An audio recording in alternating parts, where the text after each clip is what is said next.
سورۃ الناس، یہ صورت مدینے میں نازل ہوئی اور اس میں 6 آیتیں ہیں۔ فاعوذ باللہ من الشیطان الرجیم، بسم اللہ الرحمن الرحیم۔ قل اعوذ برب الناس، آپ صلی اللہ علیہ وسلم فرما دیجئے کہ میں پناہ لیتا ہوں لوگوں کے رب کی، ملک الناس لوگوں کے بادشاہ کی، الہ الناس لوگوں کے معبود کی، من شر الوسواس الخناس اور وسوسہ ڈالنے والے، پیچھے ہٹ جانے والے شیطان کے شر سے۔ پیچھے ہٹنے کا مطلب یہ ہے کہ حدیث میں ہے کہ اللہ کا نام لینے سے شیطان پیچھے ہٹ جاتا ہے۔ الذی یوسوس فی صدور الناس، جو لوگوں کے دلوں میں وسوسہ ڈالتا ہے، خواہ وہ وسوسہ ڈالنے والا جن ہو یا آدمی، یعنی جس طرح سے میں شیاطین الجن سے پناہ مانگتا ہوں، اسی طرح سے میں شیاطین الانس سے بھی پناہ مانگتا ہوں۔ من الجنۃ والناس، یعنی جس طرح سے میں شیاطین الجن سے پناہ مانگتا ہوں، اسی طرح سے میں شیاطین الانس سے بھی پناہ مانگتا ہوں۔ جیسے کہ قرآن کریم میں دوسری جگہ جنات اور انسان دونوں میں شیاطین ہونے کا ذکر ہے۔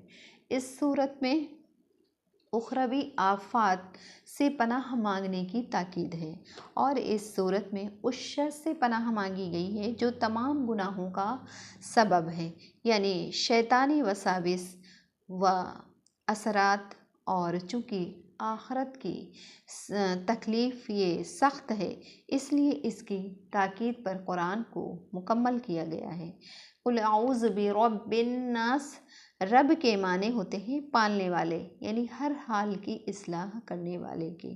اس جگہ رب کی اضافت ناس کی طرف کی گئی ہے۔ اور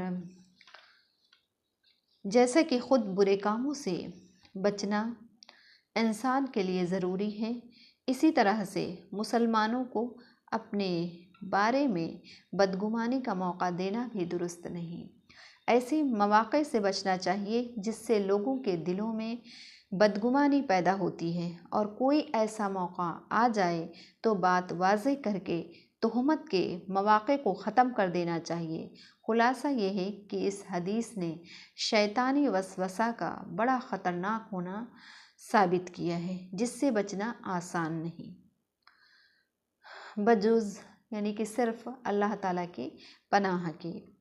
یہاں جس وسوسے سے ڈرایا گیا ہے اس سے مراد وہ خیال ہے جس میں انسان با اختیار مشغول ہو جائے، خود مشغول ہو جاتا ہے، اور غیر اختیاری وسوسہ و خیال جو دل میں آیا اور گزر گیا، اس میں کچھ نقصان نہیں ہے اور نہ اس پر کوئی گناہ ہے۔